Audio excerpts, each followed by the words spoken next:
సకల దేవతా స్వరూపుడు శ్రీ షిరిడి సాయినాథ్ మహారాజ్ గారి పాదాల విందాలకు శిరస్సు వంచి నమస్కరించుకుంటూ, ఒకప్పుడు ఒక రామదాసి అంటే సమర్థ రామదాసి యొక్క భక్తుడు షిరిడీకి వస్తాడు. కొన్నాళ్ళు అక్కడే ఉంటాడు. ప్రతిరోజు ఉదయమే లేచి ముఖం కడుక్కొని స్నానం చేసి పట్టుబట్టలు ధరించి విభూది ధారణ చేసి విష్ణు సహస్రనామమును ఆధ్యాత్మ రామాయణాన్ని శ్రద్ధతో పారాయణం చేస్తూ ఉండేవాడు. అతడి గ్రంథాలు అనేకసార్లు పారాయణం చేస్తాడు. కొన్ని రోజుల తర్వాత బాబా శ్యామకు మేలు చేయ నిశ్చయించుకొని విష్ణు సహస్రనామ పారాయణము చేయించాలని అనుకుంటాడు. కావున రామదాసిని పిలిచి తనకు కడుపు నొప్పిగా ఉన్నదని, సోనాంకి తీసుకుంటే నొప్పి తగ్గుతుందని కనుక బజారుకు పోయి ఆ మందు తీసుకొని రమ్మని చెప్పి చెప్తాడు. పారాయణము ఆపి రామదాసి బజారుకు వెళ్తాడు. బాబా తన గద్దె దిగి రామదాసి పారాయణము చేయు స్థలానికి వచ్చి విష్ణు సహస్రనామ పుస్తకాన్ని తీసుకొని తమ స్థలముకు తిరిగి వచ్చి గద్దెపై కూర్చొని ఇలా అంటారు: ఓ శ్యామ, ఈ గ్రంథము మిగుల పవిత్రమైనది, ఫలప్రదమైనది కనుక నీకిది బహుకరిస్తున్నాను. నీవు దీన్ని చదువుము. ఒకప్పుడు నేను మిగుల బాధపడి తిని నా హృదయము కొట్టుకొనెను, నా జీవితము అపాయములో ఉండెను. అట్టి సందిగ్ధ స్థితియందు నేను ఈ పుస్తకాన్ని నా హృదయమునకు హత్తుకొంటిని. శ్యామ, ఇది నాకు గొప్ప మేలు చేసినది. అల్లాయే స్వయముగా వచ్చి బాగు చేసినదని అనుకొంటిని. అందుచే దీన్ని నీకు ఇస్తున్నాను. దీన్ని కొంచెము ఓపికగా చదువుము. రోజుకు ఒక్క నామము చదివెనను నీవు మేలు పొందుతావు అని చెప్పి సాయినాథుడు చెప్తాడు. శ్యామ తనకు ఆ పుస్తకం వద్దని, ఆ పుస్తకము రామదాసిదని, అతడు పిచ్చివాడని, మొండివాడని, కోపిష్టని, కావున వానితో కయ్యము వచ్చునని, మరియు తాను అనాగరికుడకుటచే దేవనాగరిక అక్షరాలు చదవలేడు అని చెప్పి చెప్తాడు. వినోదార్థము తనకు రామదాసితో బాబా కయ్యమును కలుగజేయుచున్నాడని చెప్పి శ్యామ మనసులో అనుకుంటాడు. కానీ బాబా తనకు మేలు కలుగజేస్తున్నాడని అనుకోలేదు. బాబా ఈ సహస్రనామం అనే పూలమాలను శ్యామ మెడలో వేయ నిశ్చయించుకున్నాడు. అతడు అనాగరికుడైనప్పటికీ బాబాకు ముఖ్య భక్తుడు. బాబా ఈ ప్రకారము పవిత్రము చేసి ప్రపంచ బాధల నుండి తప్పించుకోరెను. భగవన్నామ ఫలితము అందరికీ విదిశమే.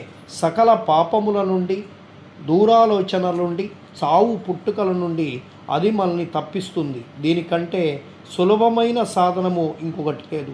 ఇది మనస్సును పావనము చేయుటలో మిక్కిలి సమర్థమైనది. దీనికెట్టి తంతు కూడా అవసరం లేదు. దీనికి నియమమేమీ లేవు. ఇది మిగుల సులభమైనది, ఫలప్రదమైనది.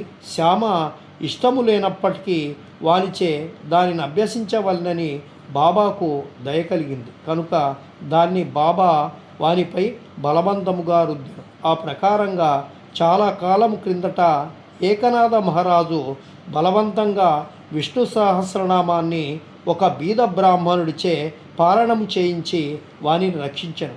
విష్ణు సహస్రనామ పారాయణ చిత్తశుద్ధికొక విశాలమైనటువంటి చక్కటి మార్గము కాన దానిని బాబా శ్యామకు బలవంతంగా ఇచ్చను. రామదాసి త్వరలో సోనాముఖి తీసుకొని అన్నా చించనికేర్ అక్కడనే ఉన్నాడు. నారదుని వలె అంటించి జరిగినదంతయో వానికి చెప్తాడు. రామదాసి వెంటనే కోపంతో మండిపడడం ప్రారంభిస్తాడు. కోపంతో శ్యామపై పడి శ్యామయ్య కడుపు నొప్పి సాకుతో బాబా తనను బజారుకు పంపునట్లు చేసి ఈ లోపల పుస్తకము తీసుకొనని అంటాడు. శ్యామను తిట్టనారంభిస్తాడు. పుస్తకము ఈయనిచో తల పగలగొడతానని శ్యామ నెమ్మదిగా జవాబిస్తాడు. కానీ ప్రయోజనము లేకుండా అప్పుడు దయతో బాబా రామదాసితో ఇలా పలుకుతాడు: ఓ రామదాసి, ఏమి సమాచారము? ఎందులకి చికాకు పడుతున్నావు? శ్యామ మనవాడు కాడా? అనవసరంగా వాన్నేళ్ళ తిట్టెదవు.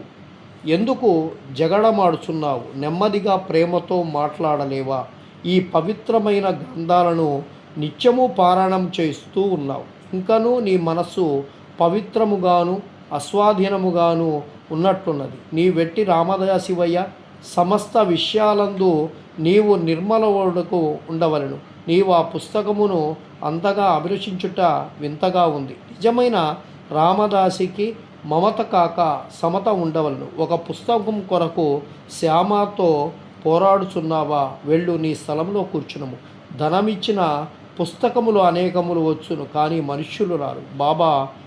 బాగా ఆలోచించుము, తెలివిగా ప్రవర్తించుము. నీ పుస్తక విలువ ఎంత? శ్యామకు దానితో నెట్టి సంబంధము లేదు. నేను దాన్ని తీసుకొని వానికి ఇచ్చి తిని, నీకది కంఠోపాఠంగా వచ్చును కదా. కావున శ్యామ దానిని చదివి మేలు పొందుతాడని చెప్పి అతనికి ఇచ్చారు. అందుచే దాన్ని అతనికి ఇవ్వడం జరిగిందని చెప్పి బాబా చెప్తారు. బాబా పలుకులంత మధురంగా, మెత్తగా, కోమలంగా, అమృతతుల్యంగా ఉన్నాయి. వాని ప్రభావం వల్ల విచిత్రమైనది. రామదాసి శాంతిస్తాడు. దానికి బదులుగా పంచరత్న గీతమును గ్రంథమును శ్యామ వద్ద నుంచి కోరుతాడు. శ్యామ మిక్కిలి సందర్శించి ఒకటేళ 10 పుస్తకాలు ఇస్తానని చెప్పి చెప్తారు. బాబా ఈ విధంగా వారి తగవును తీరుస్తాడు. ఇందులో ఆలోచించవలసినటువంటి విషయం ఏమంటే, రామదాసి పంచరత్న గీతను ఎలా కోరి ఉండెను? అతడు లోనున్న భగవంతుని తెలుసుకొనకెన్నడూ ప్రయత్నించి ఉండలేదు. ప్రతి నిత్యము మత గ్రంథాలను మసీదులో బాబా ముందర పారాయణము చేయువాడు. శ్యామతో బాబా ఎటులా ఏల జగడమాడు. మనము ఎవరిని నిందించవలనో, ఎవరిని తప్పు పట్టవలనో పోల్చుకొనలేము. ఈ కథని ఈ విధంగా నడిపించకపోయినచో ఈ విషయం యొక్క ప్రాముఖ్యత, భగవన్నామ స్మరణ యొక్క ఫలితము, విష్ణు సహస్రనామ పారాయణము మొదలగున్నవి శ్యామకు తెలిసి ఉండేవి కావు. బాబా బోధించు మార్గము, ప్రాముఖ్యము కలుగజేయు విషయాలను సాటిలేనివి. ఈ గ్రంథమును క్రమముగా శ్యామ చదివి దానిని గొప్ప ప్రావీణ్యము సంపాదించను. శ్రీమాన్ భూటి అల్లుడగు జీజే నార్కేకు బోధించగలిగాడు. ఈ నార్కే పూనా ఇంజనీరింగ్ కాలేజీ ప్రిన్సిపాల్గా ఉన్నాడు. బ్రహ్మ విద్య అధ్యయనము చేయడానికి బాబా ఎల్లప్పుడూ ప్రేమించేవారు, ప్రోత్సహించేవారు. ఇచ్చట దానికి ఒక ఉదాహరణము చెప్పుకుందాం. ఒకనాడు బాబు సాహెబ్ జోబ్కు ఒక పార్సిల్ వస్తుంది. అందులో తిలక్ రాసినటువంటి గీతా రహస్యము అనేటువంటి పుస్తకాలు ఉన్నాయి. అతడు ఆ పార్సిల్ని తన చొంకలో పెట్టుకొని మసీదుకు వెళ్తాడు. బాబాకు సాష్టాంగ నమస్కారము చేయునప్పుడు కింద పడుతుంది. అదేమని బాబా అడుగుతాడు. అక్కడనే దానిని విప్పి బాబా చేతిలో ఈ పుస్తకం ఉంచుతాడు. బాబా కొన్ని నిమిషములు ఆ పుస్తకంలోని పేజీలను తిప్పి తన జోబులో నుంచి ₹1 తీసి పుస్తకము భయపెట్టి దక్షిణతో కూడా ఈ పుస్తకాన్ని జోగునకు అందిస్తాడు. దీన్ని పూర్తిగా చదువుము, నీకు మేలు జరుగుతుంది అని చెప్పి బాబా చెప్పి ఆశీర్వదిస్తాడు. ఖబర్దేల వృత్తాంతంలో ఈ అధ్యాయము చూసేదాము. ఒకప్పుడు ఖబర్దే తన భార్యతో షిరిడీ వచ్చి కొన్ని నెలలు ఉంటాడు. దాదాసాహెబ్ ఖబర్దే సామాన్యుడు కాడు. అమరావతిలో మిక్కిలి ప్రసిద్ధికెక్కిన ప్లీడర్, మిక్కిలి ధనవంతుడు, ఢిల్లీ కౌన్సిల్లో సభ్యుడు, మిక్కిలి తెలివైన వాడు, గొప్ప వక్త. కానీ బాబా ముందరను ఎప్పుడూ కూడా నోరు తెరిచేవారు కాదు. అనేక మంది భక్తులు పలుమార్లు బాబాతో మాట్లాడి వాదించిరి. కానీ 3 మాత్రమే, ఖబర్దే, నూర్ఖర్, బూటి, ఎప్పుడుగా బాబా ముందు నిశ్శబ్దంగా కూర్చునేవాడు. వారు వినయ విధేయత నమ్రతలున్న ప్రముఖులు. పంచశిల ఇతరులకు బోధించగలిగినటువంటి ఖబర్దే బాబా ముందర మసీదులో కూర్చున్నప్పుడు నోరెత్తి మాట్లాడేవారు కాదు.